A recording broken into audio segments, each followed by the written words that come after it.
gentlemen, tonight we bring you an important news broadcast. Reginald Earl Donovan, the one-time gangster known as Red, and the owner of the Red Light nightclub, has been found dead in the early morning hours that they come on it. Some of you may remember the prison breakout Red engineered almost 20 years ago. I did it. I finally did it. I'm free. I don't know how much longer I could have taken that torture. Oh, brother, I made a mess. I gotta get out of here. I gotta get away. With help from the outside, police have rounded up and questioned several suspects close to the victim, including... You know, I have never understood why you guys always make us witnesses for coming names. I mean, it's not like we have much of a choice. We either testify, end up in the slammer with the tot who committed this dang crime. There is no doubt in my mind that she's guilty. I mean, I caught her red-handed pretending to grieve over a dead body. Yeah, I was there. I was invited over for a little rendezvous. But when I got there was blood everywhere. He was dead. No, I didn't do anything. What was I supposed to do? He was dead. I heard a scream in terror and ran to the room.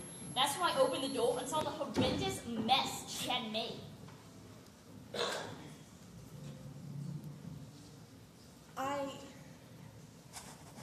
I didn't know what to do. And the maid, she just ran in. She gasped. She started yelling accusations, and then she left. No, I didn't leave right away. I was in shock.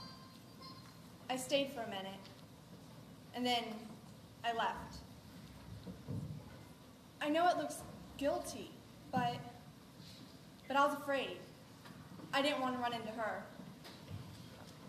No, his wife. Along with his wife, he left behind his wife and 3 children. First, I'd like to thank you for answering my call. These days, one barely has time to do anything, let alone respond to a call for help. Well, you see, the reason why I called was because I haven't seen my husband for a whole week. Well, my husband, he owned this cabaret. It's always been his dream. You'd think a father of 3 children would have more failing morals than to own a cat house, but not him. No, he was more of the rebellious type, although he was good enough never to let them near that place. Yeah, I knew him. He owned the place. Treated us so catty. Always called us his girls, though. I remember he'd come into the back room where we'd take our breaks for the day. He'd come in and say, "My girls, the night is young. The party started. Let's keep it going." Always had good spirit. Well, ever since he was working there, he'd always come home late because it closes late. I barely saw him in the day because of his job. I knew he loved me. He told me so every time he saw me. He was so happy just to hear those 3 simple words. He was such a good father to our kids, too. He tried to make it to every game the boys had, and whenever our little girl had a dance recital, he'd be sitting in the front row. We all felt so loved, and with that love came a feeling of being protected. He was always telling me that he was going to leave his wife and marry me. He's been telling me that for a while now, but it never happened. Well, now that I think of it, he has been spending more time with me over the past few months, and been telling me that more frequently. But still, he never asked me to marry him. He never left her. He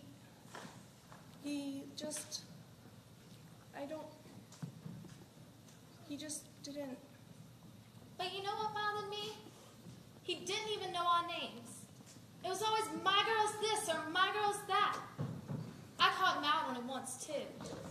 You see, I'm a Southern lady. I came up here for opportunity, to get away from my past, my issues. In my family, I was one of 11 children, and counting. My parents always loved the baby. But the problem was, there was always a new baby. They never had enough time for us. So I left, and I left them a note saying where I'd be if they ever needed to get in contact with me. And I left. And you know what?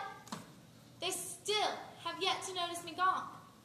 I haven't received a single call, a letter, or nothing. But that feeling of love and protection soon faded away. A few months ago, he's been coming home later in the night, around 3 a.m. All the promises he made to see every recital and game were broken. The children missed their father, and I missed my husband. I did everything to try to make him notice me, because I felt invisible around him. A new hairstyle, new dress, new makeup, anything, just so I could hear those 3 simple words again. I love you. Although police are having difficulty determining the motive for this vicious attack. They say he was a popular man, but he was also honest and gave his opinion whether it was nice or not. He really didn't seem to care what happened to him, as long as nothing ever came home with him.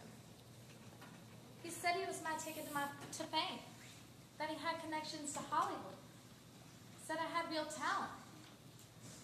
I asked him one night, I said, "Sir, do you even know who I am?" His response, "Of course, you're one of my girls, right?" So I left right then and there. I feel kind of guilty, like maybe I shouldn't have been so harsh. Next thing I heard, he was dead. I guess he was just getting fed up with his controlling wife and tired of her old ways. I had a feeling he was seeing someone, but I knew that would be the worst case scenario. I trusted my husband enough not to jump to such conclusions. But it was always a possibility. After all, he did own a cabaret where such scandalous women are the definition of temptation there. Lord knows what happens in that building.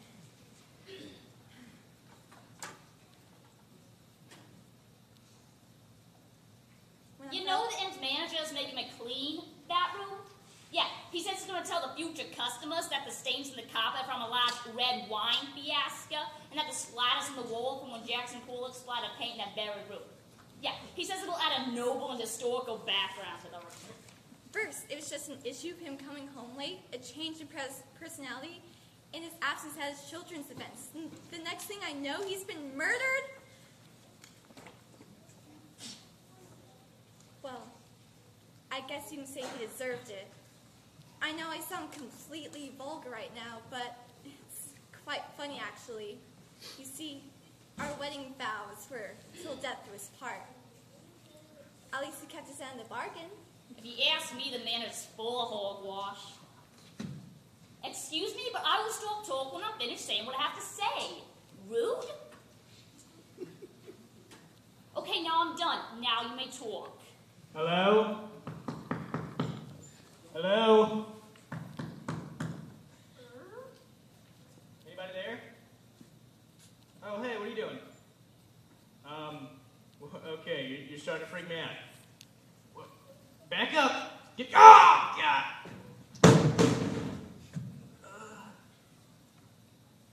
Has told about her past, and authorities believe that they may have some connections to Red in some way.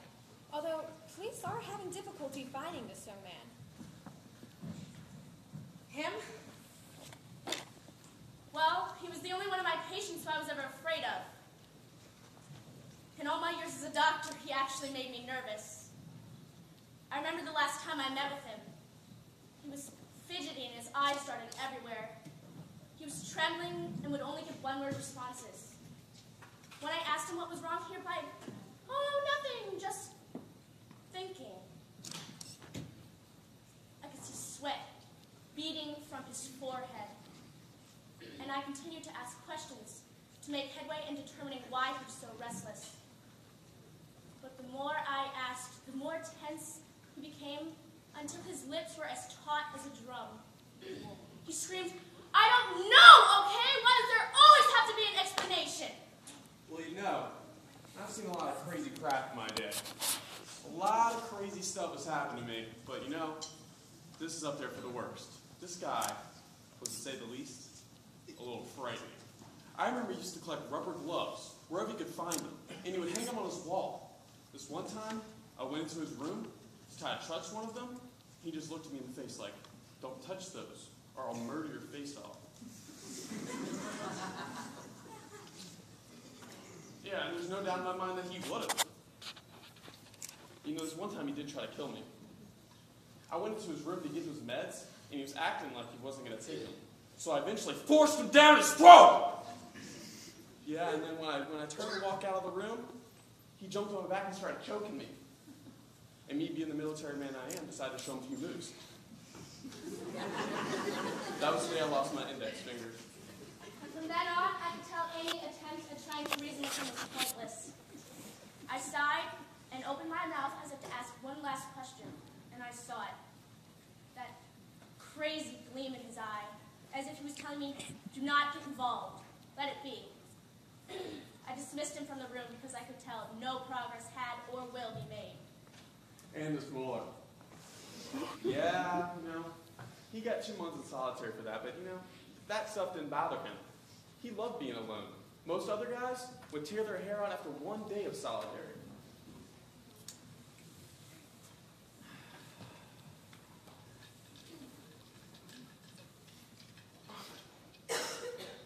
Look at that. Jeez almighty.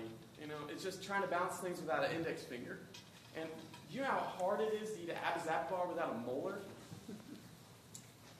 Well, you know, I got the late shift tonight, so it's been nice talking to you, but I hope you find the guy. I looked through his daily writings and drawings that the hospital makes their patients do to express their emotions and feelings. And all of his entries were the same. Fire, crazy people. But except for one entry. It was his last entry. He drew a picture of a man who was not smiling, but frowning. He had a speech bubble come in from his mouth, and in it was written why.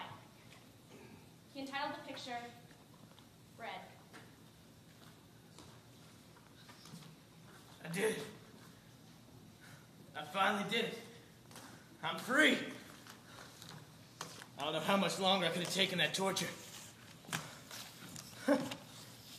Oh, brother. I made a mess. I gotta get out of here. I gotta get away.